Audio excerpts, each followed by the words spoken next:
birinchi etajdan qidirganlar uchun 5 etajlik panelli domni birinchi etajdan uyimiz sotuvga chiqdi. Proyekt ikki taraflama, kirish qismi kirganda o'ng qo'lda jetski bo'ladi. Jetski ham bu yoqni обшивать qilib qo'yganlar. Issiq turishi uchun.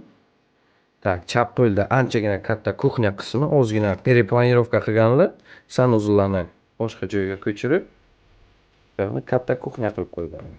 Kuxnya qismi chiroyli qilib qo'ygan. Orqadan eshiklari bor. Bu bir hisobda 4-xona bo'ladi. Xo'sh, dальше bo'ladi. Spalnya qismi, родительский. Remontlar idealniy. Mebellarni qilib qo'yganlar. Ko'p narsalar qoladi, yana kelishasizlar. Oyoqdagilar laminat qilib chiroyli qilib qo'yilgan. Samishon sanuzul. Полностью потолокgacha kafe qilib qo'yilgan. Oxirgi xonasi zal qismi. Zalda ham konditsioner, обой, mebel, hamma narsalari tayyor. Eshiklari almashtirib qo'yilgan. Kimga qiziq bo'ladigan bo'lsa, pastdagi nomerlarga telefon qilishingiz mumkin.